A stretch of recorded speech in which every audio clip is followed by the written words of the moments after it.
पर थप्पड़ होगा ये। कैसरगंज के मौजूदा सांसद और भारतीय तो कुश्ती संघ के पूर्व अध्यक्ष ब्रजभूषण शरण सिंह ने एक बार फिर दिल्ली में प्रदर्शन करने वाले, उन पर आरोप लगाने वाले पहलवानों को निशाने पर लिया है।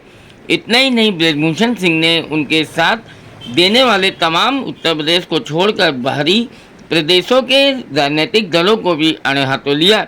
ब्रजभूषण सिंह ने कहा कि जो लोग उनके राजनीतिक करियर को ख़त्म करना चाहते थे, उनके परिवार के लोगों को कुश्ती संघ के अध्यक्ष नहीं बनने देना चाहते थे, अब उनके मुंह पर जोरदार तमाचा तब पड़ेगा जब उनके पुत्र करण भूषण सिंह कैसरगंज से उनके पिछले 2,87,000 के लीड के रिकॉर्ड को तोड़कर और अधिक मतों से जीतकर दिल्ली में पहुंचेंगे और उन्हीं की छाती पर बैठेंगे। पत्रकारों के सवाल के जवाब में ब्रजभूषण सिंह ने बहुत ही स्पष्ट तौर पर ललकारते हुए कहा कि अब न्यायालय में वे टू दी पॉइंट अपना पक्ष रखेंगे और जिन्होंने उनको फंसाने की साजिश रची है, उन पर मानहानि का दावा ठोककर उन्हें गोंडा कचहरी में आने पर मजबूर कर देंगे। फिलहाल ब्रजभूषण सिंह जिस तरीके से अपने पुत्र को लेकर पूरी तरह आश्वस्त हैं, ऐसे में अब देखना यह है कि देश की निगाहें तो कैसरगंज पर टिकी हैं, लेकिन जब ब्रजभूषण सिंह से कहा गया तो उन्होंने कहा कि केवल देश की ही नहीं बल्कि दुश्मनों की निगाहें भी कैसरगंज पर टिकी हैं और अब उन्हें मुंह की खाने से कोई नहीं रोक पाएगा। अब सभी की निगाहें 4 जून पर टिकी हैं, जब रिजल्ट सामने आएंगे और देखना ये रहेगा कि वाकई कैसरगंज देश की शुमार सीटों में शामिल होता है या फिर नतीजा कुछ और आता है। ओलंपिक में मेडल लाया। देश के लोगों ने मुझसे कहा कि आप कुश्ती से जुड़े रहिए। हमने कहा कैसे जुड़े रहे?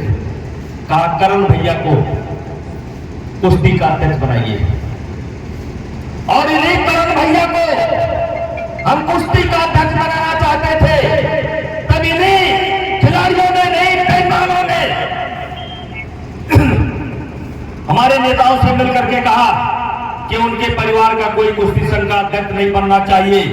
मैं करनालगंज की धरती से उन 500 किलोमीटर बैठे हुए, दूर बैठे हुए उन खड़े अधिकारियों को बताना चाहता हूं कि जिस व्यक्ति को 6 महीना पहले तुमने कुश्ती संघ का अध्यक्ष बनने नहीं दिया, वो आज कैसरगंज से सांसद बनकर दिल्ली में जाकर तुम्हारी छाती पर बैठेगा।